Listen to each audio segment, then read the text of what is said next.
Vamos a continuar con nuestro estudio del Evangelio según Lucas. Vamos a predicar y aprender sobre el amor y la humildad según Lucas 14, versículo del 1 al 14. Vamos a leer entonces lo que dice el autor a partir del versículo 1 del capítulo 14 de Lucas. Cierto día de descanso, Jesús fue a cenar en la casa de un líder de los fariseos, y la gente lo observaba de cerca. Había allí un hombre que tenía hinchados los brazos y las piernas. Jesús preguntó a los fariseos y a los expertos de la ley religiosa: ¿permite o no la ley sanar a la gente en el día de descanso? Como ellos se negaron a contestar, Jesús tocó al hombre enfermo, lo sanó y lo despidió. Después se dirigió a ellos y dijo: ¿quién de ustedes no trabaja el día de descanso? Si tu hijo o tu buey cae en un pozo, ¿acaso no corres para sacarlo? Una vez más ellos no pudieron responder. Cuando Jesús vio que todos los invitados a la cena trataban de sentarse en los lugares de honor, cerca de la cabecera de la mesa, les dio el siguiente consejo: cuando te inviten a una fiesta de bodas, no te sientes en el lugar de honor. ¿Qué pasaría si invitaran a alguien más distinguido que tú? El anfitrión vendría y te diría: cédele tu asiento a esta persona. Te sentirías avergonzado y tendrías que sentarte en cualquier otro lugar que haya quedado libre al final de la mesa. Más bien ocupa el lugar más humilde, al final de la mesa. Entonces, cuando el anfitrión te vea, vendrá y te dirá: amigo, tenemos un lugar mejor para ti. Entonces serás honrado delante de todos los demás invitados. Pues aquellos que se exaltan a sí mismos serán humillados, y los que se humillan a sí mismos serán exaltados. Luego Jesús se dirigió al anfitrión: cuando ofrezcas un almuerzo o des un banquete, le dijo, no invites a tus amigos, hermanos, parientes y vecinos ricos, pues ellos también te invitarán a ti, y esa será tu única recompensa. Al contrario, invita al pobre, al lisiado, al cojo y al ciego. Luego, en la resurrección de los justos, Dios te recompensará por invitar a los que no podían devolverte el favor. Aquí termina esta sección de lo que vamos a reflexionar en el día de hoy. Sin duda, los que recordaréis la predicación del domingo pasado, prácticamente el inicio de este mensaje es similar. En este caso, Jesús no se encuentra en una sinagoga, pero se encuentra en una casa invitado por un líder de los fariseos. ¿Y por qué digo que la situación es similar? Porque en este caso estamos hablando de una persona enferma, no una mujer encorvada. Estamos hablando de un hombre hidrópico o con hinchazón, generalmente en brazos y piernas, de agua acumulada, de líquidos acumulados. También sabemos que es un día de descanso, al igual que cuando Jesús sanó a la mujer encorvada.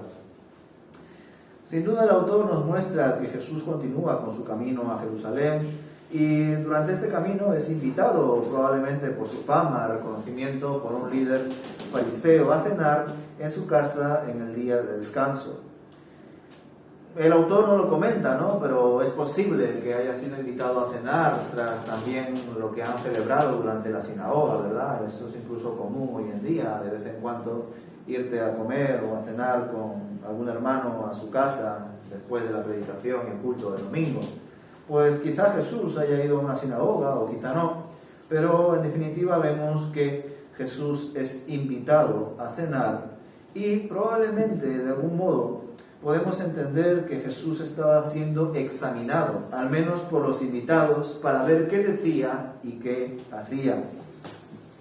Me llama la atención que en esta casa hubiese un hombre hidrópico, un hombre con esta enfermedad, que ya os he dicho, ¿verdad?, de hinchazón, de acumulación de líquidos. Pues en verdad es una persona que realmente nada más verla descubres que está enferma. Y me llama la atención que el anfitrión, o incluso la gente que estaba invitada, ¿verdad?, por este anfitrión, por el fariseo, hayan permitido que este enfermo entre a la casa. Y me llama la atención porque ya sabéis que en ese tiempo un enfermo era un pecador, un enfermo era una persona castigada por Dios y por tanto era una persona indigna con la que yo no debo relacionarme, pensaría muchos líderes religiosos. Por tanto, me llama muchísimo la atención que el anfitrión haya dejado que este hombre enfermo, que este hombre pecador, haya entrado a su casa y de algún modo incluso haya cobrado protagonismo. Me pregunto si quizá esto era una artimaña que el anfitrión, junto con sus invitados, habían preparado de antemano para ver si Jesús, una vez más, sanaba en el día de descanso y, por tanto, según ellos, incumplía nuevamente la ley de Dios, al menos según su interpretación. Como no lo sabemos, seguimos adelante con la narrativa, ¿verdad? Que es principalmente sanidad en el día de reposo. Comprobamos que los fariseos y los expertos de la ley que estaban invitados no querían responder a Jesús cuando él les pregunta en el versículo 3, ¿permite o no la ley sanar a la gente en el día de descanso? Vemos que de algún modo quizá ya hayan escuchado que Jesús respondía de una manera muy directa y que incluso les dejaba en jaque, ¿verdad?, delante de las multitudes. Y estas personas no querían responder porque sabían que probablemente Jesús les contestaría con toda su sabiduría. En cuanto al hombre enfermo, a este hombre hidrópico, nosotros no sabemos, a diferencia de la mujer encorvada, si este hombre era creyente o no.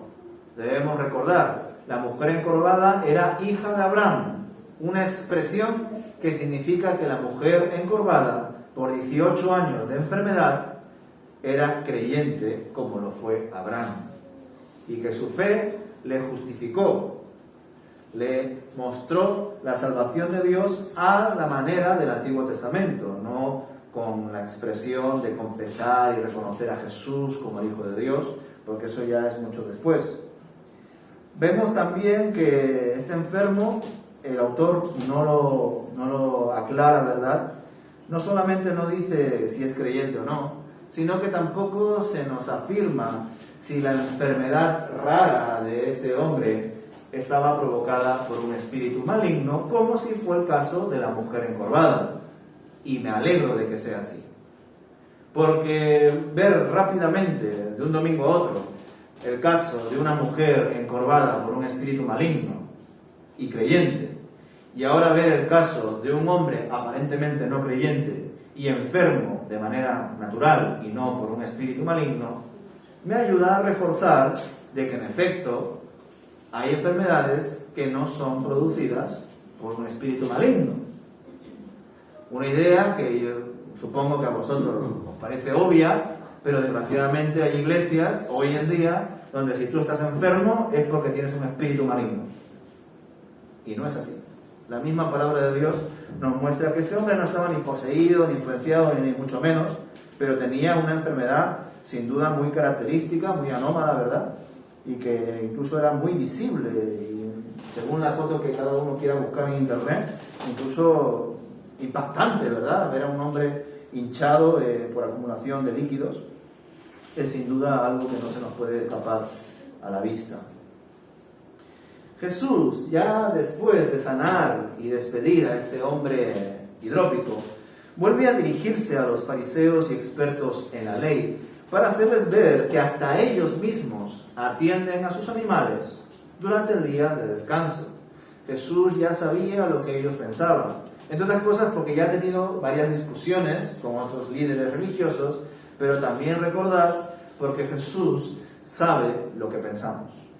Sin necesidad de que nosotros lo pronunciemos, Jesús ya sabe lo que nosotros tenemos en nuestro interior. Por ello que Jesús les comparte, ¿verdad?, la importancia de amar mucho más a tu prójimo, aún en el día de descanso, aún aunque eso te suponga un esfuerzo, porque lo haces también con tu buey y con tus animales. Sin duda, los líderes religiosos habían sido opacados por sus normas y no tenían un amor por el Señor y, por supuesto, tampoco por el prójimo.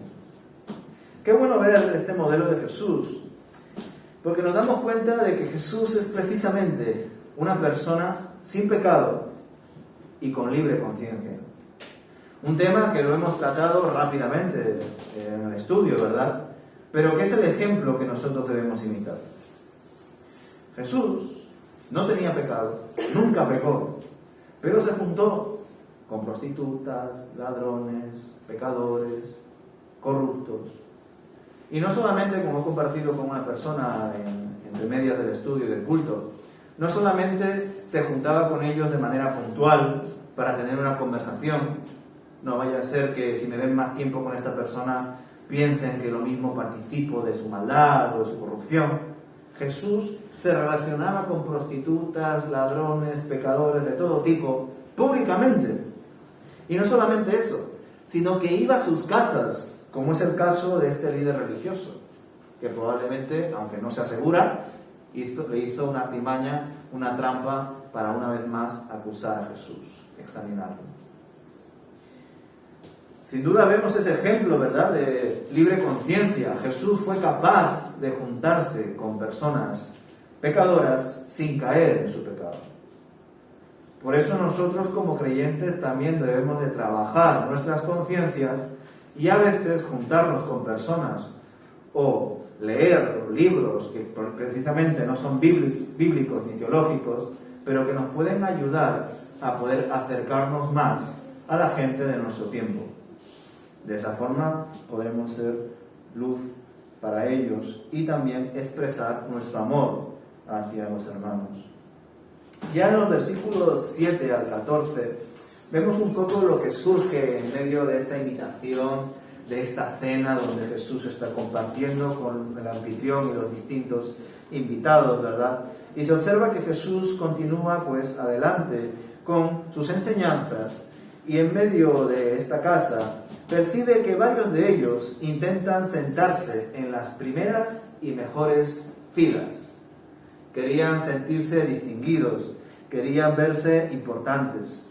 Jesús, inspirado por esta situación, porque a él le daba igual sentarse aquí o allá, pero sin embargo muchos de los invitados querían estar cerca de este líder religioso y también con otras personas de renombre. Sin duda el ego estaba muy latente en esta reunión. Muchos querían de algún modo ser reconocidos, ¿verdad? Y entre ellos vemos que Jesús empieza a dar una enseñanza sencilla en torno a la idea de una fiesta de bodas. Las fiestas de bodas, ya sabemos que en los tiempos judíos eran, no solamente muy importantes como lo es hoy en día, sino que la forma de celebrarlas duraban días. Era algo, impresionante a la hora de celebrarlo y de organizarlo, ¿verdad? Y por eso muchas veces también las invitaciones eran como a todo el pueblo, a cuantas más personas mejor. En cambio hoy en día, si no nos llega dinero, cuantos menos invitados mejor, ¿verdad? Porque si no, muchas veces organizar una boda de tal calibre y encima durante días, imaginaos, ¿verdad? Lo que cuesta pagar un banquete de bodas, imagínate, yo no sé cómo lo harían. Puedo leer algunos textos sobre las costumbres judías, pero seguramente gastarían muchísimo dinero para celebrar una boda durante días. En medio de esta festividad tan notoria por muchos, Jesús usa este recurso para preguntarles: ¿qué pasaría si invitaron a alguien más distinguido que tú? Y tú quieres sentarte en un lugar de honor por encima de otros. Pues sin duda serías avergonzado por querer sentarte cerca, en este caso pues de los novios o de las personas importantes y más distinguidas de los novios, cuando ese no es tu lugar. Claramente esta parábola que usa Jesús hoy no tendría mucho sentido, ¿verdad? Yo al menos lo he percibido no solamente en las clases, en el colegio, sino también incluso en la iglesia. Es decir, esta parábola básicamente, en su sencillez, dice que aquellos que quieren sentirse más importantes, más distinguidos, buscan y luchan por asientos en la primera fila. Y los que llegan a última hora o que son personas muy humildes se sientan al final. Pues quizá algún día era así. De hecho, algunos me han compartido que en sus tiempos sentarse en primera fila durante las clases era lo mejor. Pero al menos durante mi época de estudios en el colegio, sentarse al final era lo mejor.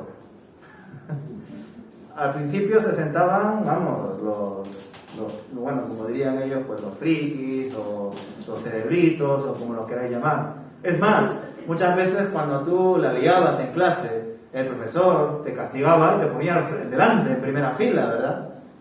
Y en las iglesias pasa algo parecido. Bueno, aquí no tanto, pero en otras iglesias donde yo he estado, es como que los primeros hermanos que llegan se sientan al final y luego ya poco a poco te vas sentando al principio. Salvo, pues, por ejemplo, los hermanos que tienen un sitio más asignado por quizá discapacidad o por movimiento reducido o porque son predicadores invitados, pero generalmente hay iglesias en las que yo he estado que parece que cuanto más lejos del púlpito, mucho mejor. Hasta algunas veces se da esa sensación porque no vaya a ser que me llamen al frente para orar o para recoger la ofrenda. Entonces piensan que si el pastor o el que preside no me ve, pues no me va a decir nada. Entonces cuanto más lejos me siento, mejor. Por eso es que digo que desgraciadamente esta parábola hoy en día no tendría mucho sentido, pero en los tiempos de Jesús sí lo tenía. La gente se peleaba por sentarse al principio y sin embargo muchas veces en nuestras iglesias hoy en día vemos que las primeras filas están vacías. Pero bueno, son costumbres y comportamientos de nuestra época. Junto con esto, también el otro asunto que tampoco tiene relación con nuestro contexto, aparte de que hoy en día la gente prefiere sentarse al final, es el asunto de estar pendientes de quién se sienta al principio o al final. Me explico. Muchas veces durante eventos, festividades, a no ser, claro, que después de la boda, en el banquete, pues tiene las mesas asignadas, todo bien organizado, ¿verdad? Pero salvo eso, hay muchas reuniones en las cuales, como se dice aquí en España, quien no llora, no mama. Por tanto, aquellos que verdaderamente quieren sentarse en un mejor sitio o lo que sea, deben de pelear por ello. Si tú te sientas al final, nadie se va a preocupar por ti. Pues muy bien, te has sentado ahí. Y si te has sentado aquí y te has colado, pues te has colado. Pero en la forma en la que Jesús hablaba para el contexto y el tiempo de aquella época era muy distinto, ¿verdad? Sin duda se tenía un mayor orden probablemente y un mayor reconocimiento a las autoridades que visitaban a los eventos, ya sean bodas o invitaciones a comer o cenar en las casas. Jesús, además, con esta breve parábola, no está hablando solamente de la festividad de las bodas. Realmente Jesús está hablando de las bodas del Cordero, una expresión que además aparecerá también en Apocalipsis, ¿verdad? Ese tiempo donde Jesús, como el novio, y la iglesia, como la novia, celebrarán la boda que se conoce como las bodas del Cordero. Digamos que de algún modo, ya no solamente con la cena del Señor, con el pan y el vino, que ilustramos el cuerpo y la sangre de Cristo, estamos haciendo ese reconocimiento de lo que Jesús hizo, haciéndolo en memoria de eso, como lo decimos en la presidencia de la cena del Señor, sino que de algún modo cada matrimonio, al menos matrimonio cristiano, es un ejemplo, es una ilustración, como el pan y el vino, de lo que va a pasar en el futuro. Cada matrimonio que se celebra y que nosotros asistimos porque se nos ha invitado, para un cristiano, al menos bajo mi percepción, es una ilustración de aquello que veremos en los días postreros. La Iglesia y Jesús casados para siempre, plenamente, juntos. Y evidentemente en las bodas del Cordero hay mucho orden, porque Dios es un Dios de orden. Y por tanto ahí no habrán esas peleas, ¿verdad?, de yo primero o yo último. Es más, Jesús concluye con una expresión que, esta historia, ¿verdad?, una expresión muy común que varias veces va a repetir. Pues aquellos, versículo 11, pues aquellos que se exaltan a sí mismos serán humillados, y los que se humillan a sí mismos serán exaltados, o serán enaltecidos, según vuestra versión. En efecto, aquí Jesús nos está mostrando que incluso aquellos que entraron al final, por decir así, al reino de Dios, que son los gentiles, sin duda, para nosotros, ya leyendo el apóstol Pablo, van a ser también aquellos que participen de la boda, como si fuesen los primeros. No van a haber esas categorías o distinciones como hay en los tiempos de Jesús. Por otro lado, las invitaciones están abiertas a todos aquellos que quieran venir. Y en esa línea está apuntando Jesús en los versículos del 12 al 14. Dice: luego Jesús se dirigió al anfitrión: cuando ofrezcas un almuerzo o des un banquete, le dijo Jesús, no invites a tus amigos, hermanos, parientes y vecinos ricos, pues ellos también te invitarán a ti y esa será tu única recompensa. Al contrario, invita al pobre, al lisiado, al cojo y al ciego. Luego, en la resurrección de los justos, Dios te recompensará por invitar a los que no podían devolverte el favor. Sin duda, Jesús nos está mostrando que Dios no hace acepción de personas, que Dios no quiere que nadie se pierda, que Dios extiende su amor a todos, que en su día quiso que el pueblo de Israel fuese la encargada de administrar la extensión del reino de Dios, el amor de Dios por todos, que sean de bendición a todas las naciones. Pero Israel, en vez de compartir esas bendiciones, pues se las quedó y las corrompió a su manera. Como Dios está por encima de nosotros y su plan se va a cumplir sí o sí, ha abierto la puerta Él mismo y ahora comparte las bendiciones para todos. Al reino de Dios puede entrar cualquiera que crea en Él, cualquiera que quiera que acepte esta invitación. Jesús, sin duda, nos está mostrando ese inmenso amor al prójimo y un amor que desgraciadamente los judíos no entendían por su orgullo. Un orgullo que desgraciadamente más adelante, en distintas épocas de la historia, les va a pasar factura. Pero por ahora vemos que Jesús intenta enseñar a estas personas, la mayoría líderes religiosos, y ellos desgraciadamente no captan la idea. Desde luego, aquellos que buscan la honra de los hombres no encontrarán la aprobación y la bendición de Dios. Todo aquel que tiene una relación verdadera, genuina con Dios, se relacionará con todas las personas sin hacer ningún tipo de acepción o variación por la edad, la raza, el caché, la clase, todos estos estereotipos o secciones o partes con las cuales muchas veces dividimos a nuestra sociedad. Eso a Dios no le interesa, y aquel que ha experimentado el amor de Dios tampoco va a hacer esos cambios. Sin embargo, los líderes religiosos no habían comprendido estos asuntos y se habían envanecido en sus propios logros y, por supuesto, habían perdido el amor al prójimo. Se habían convertido en sus propios dioses y no habían entendido el valor del amor de Dios y de la humildad. Ciertamente no podemos juzgar la situación de estos líderes religiosos. Algunos podrían decir quizá que son como creyentes carnales, como lo diría el apóstol Pablo en la carta a los Corintios. Yo tiendo a pensar que un creyente como tal no puede ser carnal, y si lo es por un tiempo, al principio, durante su crecimiento, y por tanto es carnal por su inmadurez. Un creyente que verdaderamente entiende que Dios está trabajando en su vida, que Dios le ama y le perdona, va a intentar imitarlo. Y en esa línea nosotros debemos andar. En el estudio hemos profundizado en aspectos sobre la imitación a Dios, porque somos hijos amorosos, hijos queridos, hijos amados, y por otro lado, porque somos hijos de luz. Y vemos que sin duda el ejemplo claro al que debemos de imitar es Jesús. Y si Jesús fue más allá de todas estas normas que habían establecido los líderes religiosos y la cultura de Israel, nosotros, a su debido tiempo, también debemos reflexionar y ir más allá de estos asuntos que muchas veces generan división. Os invito a que podamos profundizar en este amor al prójimo, en estas señales, en estos principios, porque nos ayudarán a descubrir en qué momento de nuestra vida espiritual, si lo queréis llamar, nos encontramos.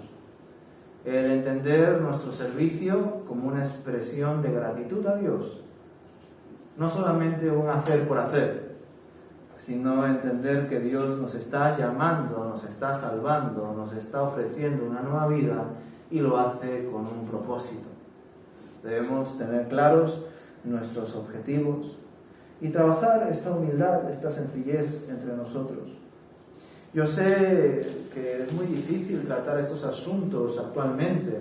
En algunas iglesias, de hecho, no han realizado una pedagogía adecuada a la hora de realizar sus ministerios de manera humilde. La línea es muy delgada con las redes sociales, hermanos. Y con esto ya estoy concluyendo y aplicando estos asuntos del amor y la humildad para nosotros hoy. Desde la Biblia sabemos que cuando nosotros ayunamos o cuando nosotros damos una ofrenda, cuando hacemos un acto de caridad por algún hermano o por alguna circunstancia, una iglesia, un país, como es el caso de ahora con Ucrania, lo hacemos generalmente en privado, lo hacemos delante del Señor. Cuando realizamos una obra social, cuando incluso queremos formular un tiempo de retiro de la iglesia o de oración y de ayuno, ¿verdad? Es algo interno entre nosotros. Desgraciadamente la comunicación, las redes sociales nos impiden muchas veces tener clara la idea de la humildad, de hacer las cosas privadas y de hacer las cosas para honrar a Dios. Por supuesto, si tenemos, por ejemplo, una iglesia que hace una gran tarea de obra social todas las semanas, por ejemplo, de algún modo debemos promocionar que hacemos esa obra social para que más hermanos se sumen a ese servicio y también para que gente del barrio se acerque y pueda recibir esa ayuda. Pero de ahí a pasar a ser una iglesia que en sus redes sociales todos los hermanos salen sonriendo y compartiendo, mira cómo estoy dando la bolsita de comida o cómo estoy haciendo estas cosas, eso es una línea que a veces llegamos a traspasar. O por ejemplo, hay iglesias que deciden hacer una campaña de ayuno y oración. Y el ayuno y la oración es algo privado, según lo que entendemos en la palabra de Dios. Pero como tenemos redes sociales, debemos de compartir cómo nuestros hermanos están ayunando, cómo la iglesia está haciendo esto. Por tanto, lo que os quiero compartir con esto es que las redes sociales, por supuesto, no están mal. Es más, ni siquiera nosotros debemos de juzgar lo que esta iglesia hace o no hace. Es Dios quien ve el corazón. Pero lo que sí os estoy compartiendo es que debido a las redes sociales de hoy en día, pues muchas veces traspasamos esa línea y debemos de cuidar nuestro testimonio. Porque muchas veces queriendo hacer algo bueno, lo estamos volviendo en algo malo.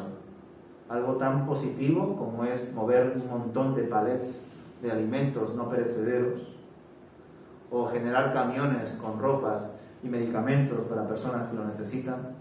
Hay veces que según el enfoque que se les da, puede parecer más bien un orgullo espiritual de la iglesia y no una obra social de caridad, como quien dice, lo que hace tu mano derecha que no lo sepa la izquierda, y distorsionar la obra de Dios. En esa línea debemos de reflexionar, y yo sé que es un hilo muy fino, pero debemos de trabajar con el prójimo y hacerlo en humildad, que son los dos pilares de esta sección del capítulo 14.